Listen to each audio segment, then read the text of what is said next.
Bonjour et bienvenue dans Business Line, votre magazine qui fait le tour de l'actualité mondiale des entreprises depuis Dubaï. Les perspectives commerciales semblent bien sombres à l'heure du coronavirus, mais l'horizon n'est pas totalement bouché pour les nombreuses entreprises qui trouvent de nouvelles opportunités dans le e-commerce. Nous avons recueilli le point de vue d'un dirigeant de Mastercard pour le Moyen-Orient et l'Afrique du Nord, observateur avisé des effets de la pandémie. Toutes ces mesures de confinement ont eu un impact négatif sur l'économie mondiale. Quelles sont les grandes tendances au niveau de la consommation et de l'activité des entreprises depuis le début de la pandémie? Il serait probablement inexact de dire que l'économie dans son ensemble a été impactée de manière négative. Il existe des segments et secteurs dont l'activité monte en flèche. Je vais vous donner un exemple, les plateformes de streaming de contenu de divertissement. Il y a 3 mois, je n'en utilisais qu'une, et aujourd'hui, j'en ai 5. Et je suis sûr que les consommateurs comme moi sont beaucoup plus nombreux à avoir dû changer leurs habitudes. Donc, il y a des segments et secteurs en la matière qui en ont bénéficié. Évidemment, il existe d'autres segments et secteurs, le voyage, l'hôtellerie, le tourisme, la restauration, qui ont été affectés et ils ont dû faire évoluer leur business model. Il n'y a pas de meilleure motivation que la lutte pour sa survie. De nombreux flux traditionnels de recettes qui s'appuient sur la visite physique des clients en magasin n'existent plus. Vous avez récemment publié un rapport sur l'explosion du nombre de consommateurs qui utilisent des moyens de paiement dématérialisés. Pouvez-vous nous en dire plus? 8 personnes sur 10 disent qu'elles craignent de continuer à payer en espèces parce qu'elles se posent des questions ou sont inquiètes. Est-ce que c'est propre? Est-ce que c'est sûr? Et ce qui est très intéressant, c'est qu'entre 70 et 80% des consommateurs vont jusqu'à dire qu'ils n'utiliseront plus jamais d'espèces. Ils disent « mes habitudes vont changer et ce sera positif ». Et une bonne part de ces évolutions créeront de nouveaux segments et de nouvelles industries également. Dans le spectacle vivant, l'activité est pour une très large part incompatible avec la distanciation sociale. Est-ce la fin des salles bondées et des festivals à guichets fermés? Nous avons interrogé le PDG de Production Resource Group, une entreprise célèbre pour avoir produit de grands événements dans le monde, des pièces de Broadway aux cérémonies des Jeux Olympiques. Que vous ayez assisté à un grand événement en direct, un concert de pop, une cérémonie d'ouverture de JO ou une production théâtrale de Broadway, il y a des chances que Production Resource Group l'ait organisé. Nous sommes en duplex avec son PDG et président, Jerry Harris. Merci d'être avec nous. Pouvez-vous nous dire dans quelle mesure la pandémie a frappé votre entreprise? Pour nous, en tant qu'entreprise, c'est tout notre environnement de travail qui s'est arrêté. Vous savez, en moyenne, nous devrions engranger 15 à 20 millions de dollars américains de recettes par semaine.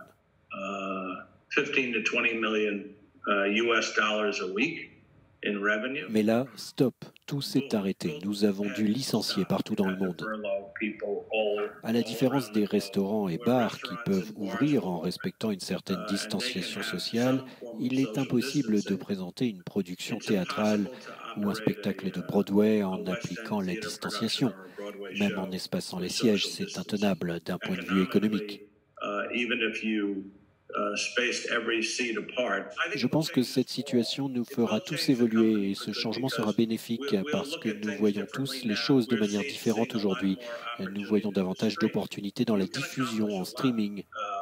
On peut réaliser de grandes choses avec la technologie dont on dispose aujourd'hui et peut-être que certains vont se rendre compte qu'on peut réaliser de grandes choses avec des méthodes plus simples. Votre entreprise a aussi proposé son expertise dans le déploiement rapide de moyens logistiques pour aider les personnes en première ligne à lutter contre la pandémie à Berlin et dans la ville de New York. Un aspect important dans le secteur de la production, c'est que tout ce que nous faisons est temporaire. Donc, quand on présente un spectacle à Dubaï pour 2 représentations, par exemple, on met en place tous les éléments, on joue le spectacle, puis on démonte tout et on part pour Abu Dhabi. Tout est une question de déploiement rapide et de capacité d'improvisation. Donc, à l'hôpital de Berlin, nous avons fourni toutes les infrastructures nécessaires pour que le personnel soignant puisse créer un hôpital temporaire, bien sûr à une autre échelle que ce que nous pourrions mettre en place pour un concert de U2 ou de Coldplay, mais tout le monde était sûr que nous pouvions le faire.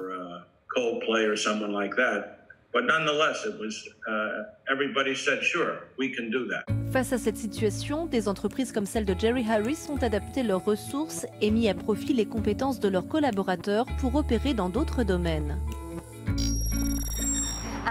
Alors que l'interaction humaine est réduite au minimum à travers le monde, on prépare de plus en plus les machines à combler ce vide. De la Chine à la Russie, en passant par les États-Unis, le Covid-19 semble favoriser la généralisation des robots. Quand il y a moins d'humains pour cause de distanciation sociale, les robots entrent en scène. Ils accomplissent toutes sortes de missions, dont des livraisons en fin de parcours pour des entreprises de tout secteur et de toute taille. Il y a un robot là-bas qui livre à domicile.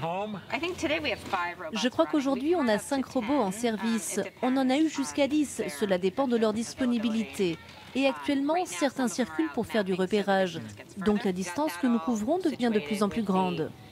On a mis en place tout ça pour la livraison et le retrait quand on a fermé l'épicerie à la clientèle le 1er avril. Il nous a fallu 2 bonnes semaines pour mettre sur pied notre système de commande et de livraison. En retirant les hommes de l'équation, la mise en rayon et le nettoyage robotisé pourraient aider à limiter la propagation de la pandémie. Tally est un robot mobile, totalement autonome, qui est développé pour aider les détaillants à mieux faire l'inventaire de leurs magasins. Il aide à s'assurer que les produits sont bien stockés à la bonne place et qu'ils ont le bon prix. Avec le Covid-19, on pense qu'il y a plus que jamais une place pour l'automatisation et l'utilisation des données dans la vente au détail et que cela va accélérer le déploiement de la robotique. Des entreprises du secteur assurent malgré tout que les hommes ont toujours leur place dans le monde du travail. On n'essaie pas de remplacer les humains. La plupart du temps, quand les entreprises font cela, elles échouent parce qu'ils sont flexibles et ils réalisent beaucoup d'autres tâches. Nos solutions leur permettent d'augmenter la productivité et de se concentrer sur les tâches à forte valeur ajoutée dans lesquelles les robots ne sont pas bons.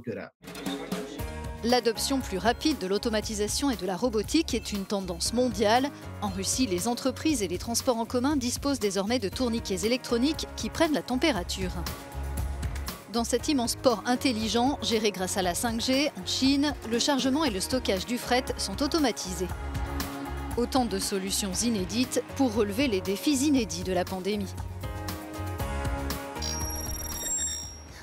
C'est la fin de cette émission. Merci de votre attention. Rendez-vous le mois prochain pour un nouveau tour d'horizon de l'actualité des entreprises et de l'investissement dans le monde. À bientôt.